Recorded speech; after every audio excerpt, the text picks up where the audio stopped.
This is a tremendous thing for our country and hopefully for his company. We're also pleased to be joined by Commerce Secretary Howard Lutnick and White House AI and SIP, the crypto czar David Sachs, another two very highly respected people. It's great to have you guys involved. And David, thank you very much for coming on. David is sort of the king of intellect in that world. We have some good people. Today, Taiwan Semiconductor is announcing that they will be investing at least $100 billion in new capital in the United States over the next short period of time to build state-of-the-art semiconductor manufacturing facilities. I think mostly it's going to be in Arizona, which is what I understand, which is a great state. I like it because I won it, but I won most of them, actually. But I did. We won it, and we won it big. The most powerful AI chips in the world will be made right here in America, and it'll be a big percentage of the chips made by his company. But as you know, they're based mostly in Taiwan, and they're far and away the biggest. There's nobody even close. This $100 billion in new investment will go into building 5 cutting-edge fabrication facilities in the great state that we just discussed, Arizona, and will create thousands of jobs, many thousands of jobs, and they're high-paying jobs. In total, today's announcement brings Taiwan Semiconductor investments to about $165 billion they've started already. Among the largest new foreign direct investments in the United States, Apple, as you know, made a big announcement last week of $500 billion, and we have some others that have announced. We have many that want to announce. But I don't have time to do all of these announcements, I tell you. But for you, I'm doing the announcement. Thank you. This will create hundreds of billions of dollars in economic activity and boost America's dominance in artificial intelligence and beyond. Semiconductors are the backbone of the 21st century economy. And really, without the semiconductors, there is no economy. Powering everything from AI to automobiles to advanced manufacturing. And we must be able to build the chips and semiconductors that we need right here in American factories with American skill and American labor. And that's exactly what we're doing. As you know, Taiwan pretty much has a monopoly on that market. And I think pretty much is not a term that's even appropriate. They do have a monopoly. And this is a tremendous move by the most powerful company in the world. It's a matter of economic security. It's also a matter of national security for us. And at the same time, Mr. Wei will be able to diversify and have his a tremendous presence in another place and a very safe place. And I want to thank Taiwan Semiconductor for doing the announcement. And I'd like to ask Mr. Wei to say a few words, if you might. And I'd also like to ask Howard and David, you can say a couple of words, but maybe you should go first, because right now he's the most important man in the room. I'm sorry, fellas. Please. Thank you very much. Thank you. Great honor. Mr. President. Thank you. I'm a little bit nervous, so I have to pull out my piece of paper. Mr. President, Secretary Lutnick, and David, I didn't know that your title. But, okay. First, I want to say thank you to Mr. President to give me this opportunity to announce our big project in the U.S. TSMC is the world's largest chip manufacturing, funded by Dr. Morris Chang in 1987. It's now at the forefront of semiconductor technology, supporting AI advancement and industry growth. In fact, I would like to wind back the time that in 2020, we have to thank President Trump's vision and his support. So TSMC started the journey of establishing the advanced chip manufacturing in Arizona. And now, let me proudly say, now the vision becomes reality. In Phoenix, Arizona, with 3,000 employees, we are producing the most advanced chip made on U.S. soil. With the success of our first fab, so we are now very happy to announce we are going to invest additional $100 billion in addition to our current $65 billion investment in Arizona. We are going to build 3 more new fabs after we promised 3 fabs already, and another 2 very advanced packaging fab, and most important, R&D center also in Arizona. For this, all the investment, $165 billion, is going to create thousands of the high-paid jobs, as the president just announced. And we are, most important, actually, we are going to produce many AI chips. We are going to produce many chips to support the AI progress and to support the smartphones progress.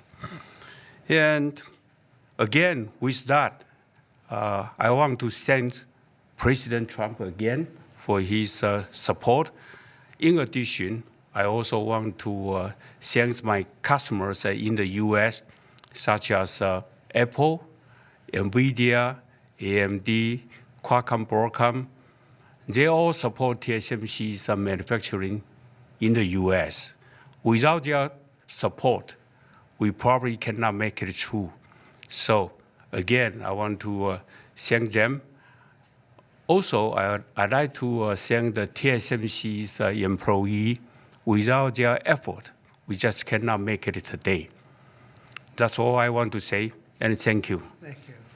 That's good. Thank you very much. Howard, please, David. Sure. Thank you. So I'm thrilled to be here today because President Trump has made it a fundamental objective to bring semiconductor chip manufacturing home to America. Under the Biden administration, TSMC received a $6 billion grant, and that encouraged them to build $65 billion. So America gave TSMC 10% of the money to build here. And now you're seeing the power of Donald Trump's presidency, because TSMC, the greatest manufacturer of chips in the world, is coming to America with a $100 billion investment. And of course, that is backed by the fact that they can come here because they can avoid paying tariffs. So the idea is come to America, build greatness in America, build for the American customers, the Apple, NVIDIA, that whole list that Chairman Wei gave in order to bring production to America. So we're really, really excited. This continues the most incredible path you've ever seen in these first weeks and months of the Trump administration of incredible manufacturing coming to America. The keys that the president has called out are coming here. They're coming here in huge size because they want to be in the greatest market in the world, and they want to avoid the tariffs that if they're not here, they'd have to suffer. So I want to congratulate C.C. Wei for bringing in this incredible $100 billion investment, but it's on the shoulders of our President Donald Trump, which is why he's coming. So thank you. Thank you. David? Thank you, sir. Well, the products that TSMC makes are literally the most important products in the world. I mean, these advanced chips power everything. They power AI, they power your phone, they power your cars, and without them, the whole modern economy would stop, but they're not made in the United States. So for TSMC to move here is a huge, huge development, and we owe that to President Trump's leadership on the economy and Secretary Lutnick as well. And CC, thank you for coming here. Thank you. Yeah. Thank you, David. So thank you very much. A big percentage of chips with this investment will be made now, a big percentage. Worldwide, we had very little, almost none. We used to have a lot with Intel, but we had very little. And we'll be at close to 40% of the market with this transaction and a couple of others that we're doing. That's a tremendous leap, like a leap that nobody would have really said was possible. So I just want to thank you all for being here. If you want a couple of questions, ideally on this subject, yes. Please. Number of jobs that will be created. He said You're probably talking about 25,000 jobs, but it'll get bigger and bigger with time. Knowing this gentleman, it'll get bigger and bigger. There'll be no stopping him. Yeah, Brian, go ahead. In addition to the job, you talked about national security, and that's one thing I think a lot of Americans don't understand. Explain the national security aspect of this.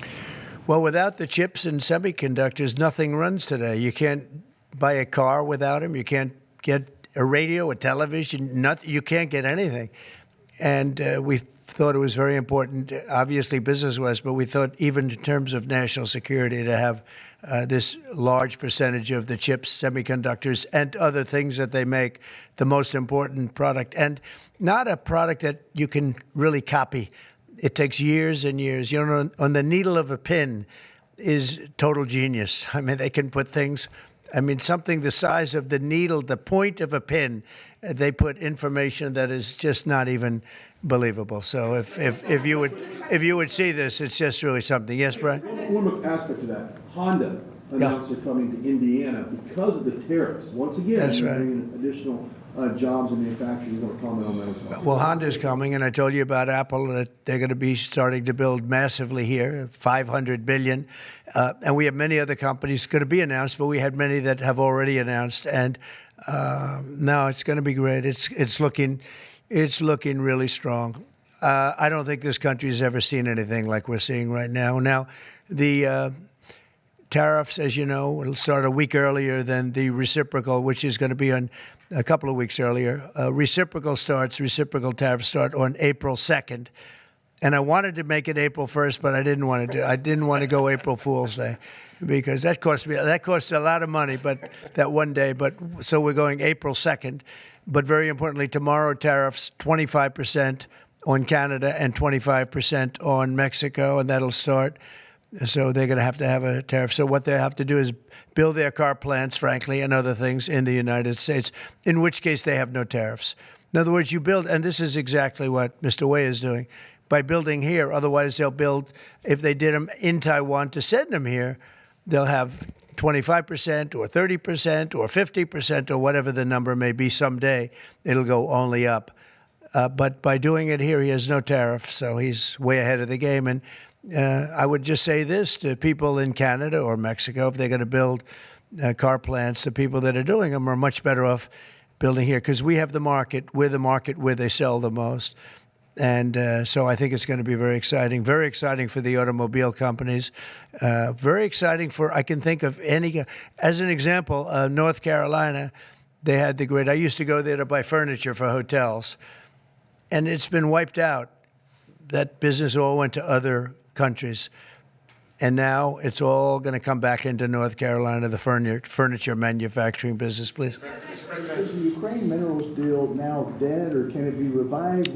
Well, I'll let you know. We're making a speech. You probably heard about it tomorrow night, so I'll let you know tomorrow night. But no, I don't think so. I think it's a great deal for us because, you know, Biden very, very foolishly, stupidly, frankly, gave $300 billion and $350 billion more accurately to a country to fight and to try and do things. And you know what happened? We get nothing. We get nothing. Just gave it. We could have rebuilt our entire U.S. Navy with $350 billion. Think of it, $350 billion. We could have rebuilt our U.S. Navy. So he gave it away as fast as the money could be gone. And what we're doing is getting that all back and a lot more than that. And what we need, it's very important for this business that we're talking about here with chips and semiconductors and everything else, we need rare earths. And the deal we have is we have the finest rare earths that you can. Mr. President, what do you need to see from President Zelensky to restart these negotiations? Well, I just think he should be more appreciative because this country has stuck with them through thick and thin. We've given them much more than Europe, and Europe should have given more than us because, as you know, that's right there. That's the border. This country really was like the fence on the border. It was very important to Europe, and I'm not knocking Europe. I'm saying that they were a lot smarter than Joe Biden because Joe Biden didn't have a clue. He just gave money hand over fist. And they should have been able to equalize with us. In other words, if we gave $1, they should have given. Well, we gave $350 billion. They probably gave 100, but on top of it all, they get their money back because they're doing it in the form of a loan, and it's a secured loan. So when I saw that, which I've known about for a little while, I said it's time for us to be smart. At the same time, it's great for them because they get us in the country taking the rare earth, which is going to fuel this big engine, and especially the engine that we've in a very short time created. And we get something, and we're there. We have a presence there. With all of that being said, I want one thing to happen. I want all of those young people to stop being killed. They're being killed by the thousands every single week. Last week, 2,700 were killed. 2,700 young, in this case, just about all young boys from Ukraine and from Russia. And that's not young people from the United States, but it's on a human basis. I want to see it stop. The money is one thing, but the death.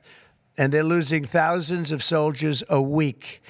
And that's not including the people that get killed every time a town goes down or a missile goes into a town. And I want to see it stop. Yes.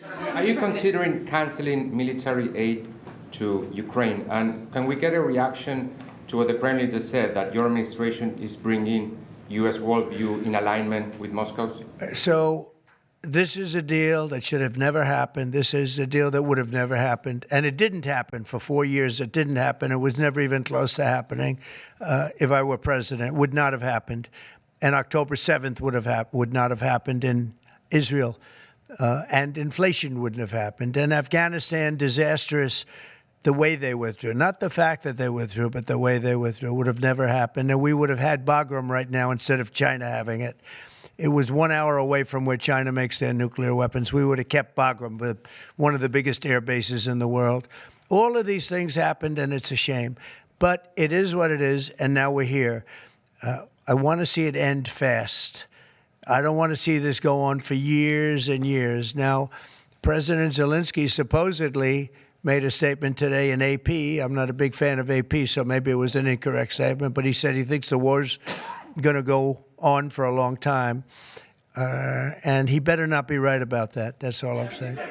This project, could this minimize the impact to the U.S. with chips should China decide to isolate Taiwan or China decide to take Taiwan? Well, it's a very interesting point. It's a great question, actually. But this would certainly, I can't say minimize. That would be a catastrophic event, obviously. But it will at least give us a position where we have, in this very, very important business, we would have a very big part of it in the United States. So it would have a big impact if something should happen with Taiwan.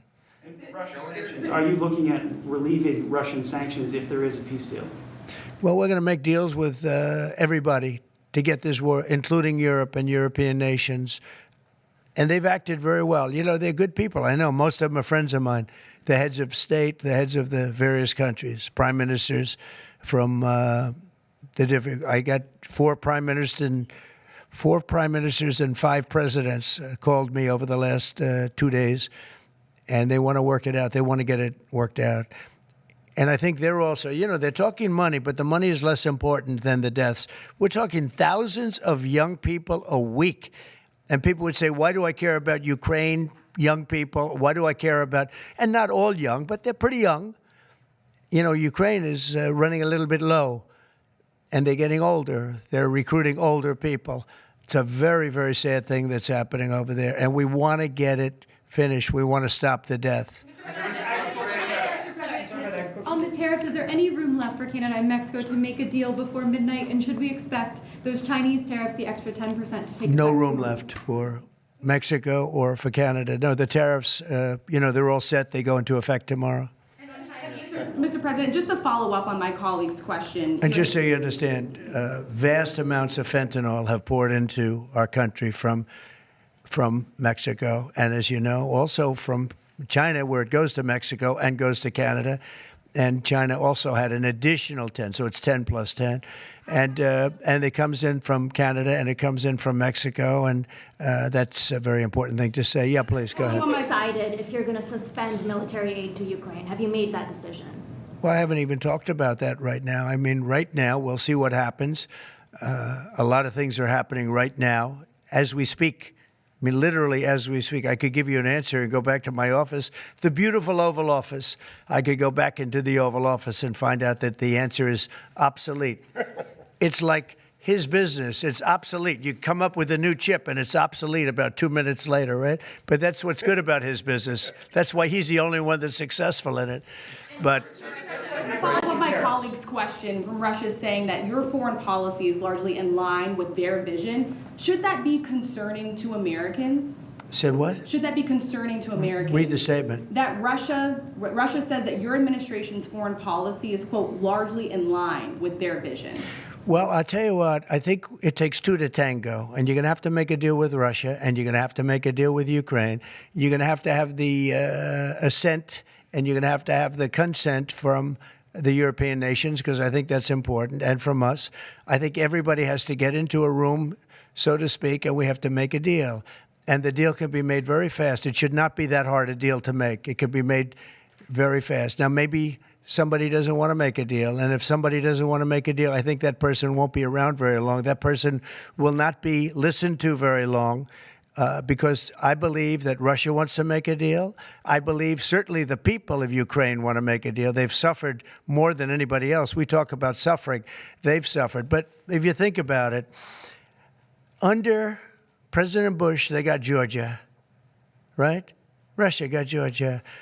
Under President Obama, they got a nice big submarine base, a nice big chunk of land where they have their submarines. You know that, right? Crimea. Under President Trump, they got nothing. And under President Biden, they tried to get the whole thing. They tried to get the whole big Ukraine, the whole thing. If I didn't get in here, they would have gotten the whole thing. So I can only say, you can go back to Bush, you can go back to Obama, and go back to Biden. They took a lot. The only one they didn't get, you know what I gave them? I gave them anti-tank missiles. That's what I gave them. I gave them sanctions on Russia. I gave them javelins. You know the javelins? You know when they took out all those tanks? You know the tanks were heading to Kiev by the hundreds, and they were unstoppable.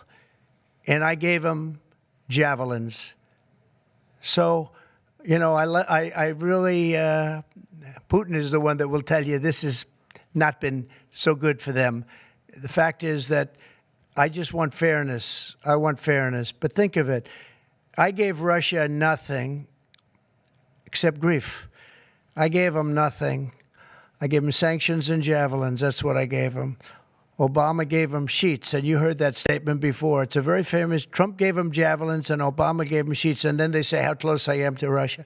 And let me tell you, we have to make a deal because there are a lot of people being killed that shouldn't be killed.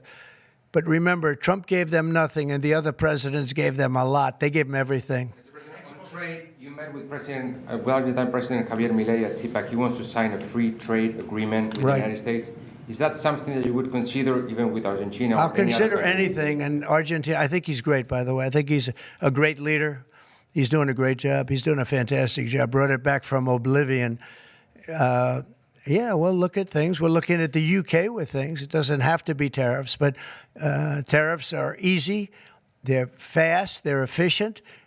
And they bring fairness. For instance, when people kill their dollar, their equivalent of the dollar, whether it's the yuan or the yen in Japan or the yuan in China, when they drop them down, that puts us at a very unfair disadvantage. So all I have to do is say, Howard, we're going to have to raise the tariffs a little bit, because I've called President Xi, I've called the leaders of Japan to say you can't continue to reduce and break down your currency. You can't do it because it's unfair to us. It's very hard for us to make tractors, Caterpillar, here when Japan, China, and other places are killing their currency, meaning driving it down. So all of these things add up. And the way you solve it very easily is with tariffs, because when they do that, instead of having to make phone calls every day like I used to do with certain leaders, President Xi a little bit, a lot of phone calls, talking about the fact that they're lowering their yuan, they're lowering it down, and that makes it very, very hard for us. So this way I just say, look, let them do that, and we make up for it with the tariffs. But will you be speaking with Mexican President Claudia Sheinbaum about yeah, sure, I will. I have a lot of respect for her. I have a lot of respect for her. Mr. President, tariff takes effect. It'll be 20% on China now. How high are you willing to go against China? Well, I can't say. It depends on what they do with their currency. It depends on what they do in terms of a retaliation with some kind of an economic retaliation, which I don't think they're going to retaliate too much. Hey, look, the United States has been taken advantage of for 40 years. The United States has been a laughingstock for years and years. That's why this gentleman is built in Taiwan instead of building here. It would have been better if he built here. If we had a president that knew what they were doing, and we had a lot of them very bad on trade. Look, I'm a huge fan of Ronald Reagan, but he was bad on trade, very bad on trade. He allowed a lot of people, a lot of businesses to be taken. So I say that with due respect, because he was so great on other things, but he was bad on trade. We are setting records right now, records like nobody has ever seen before. When you have companies like this coming in, and almost 40% of their company in one signature is going to be devoted to what he does, which is one of the most important businesses in the world. That's an unbelievable thing. When Apple now is going to start building all of their plants here, all because of what we've done in terms of, it's not because he likes me or they like me. They don't probably like me at all. I don't know. I think he likes me a little bit at least. But you know what? It's the incentive we created, or the negative incentive. I mean, it's going to be very costly for people to take advantage of this country. They can't come in and steal our money and steal our jobs and take our factories and take our businesses and expect not to be punished. And they're being punished by tariffs. It's a very powerful weapon that politicians haven't used because they were either dishonest, stupid, or paid off in some other form. And now we're using them. Say it. Have you spoken with President Xi about this? I don't want to tell you that. Thank you very much, everybody. Thank you. Thank you very much. Running for New York City mayor. Will people who don't respond to the emails be fired?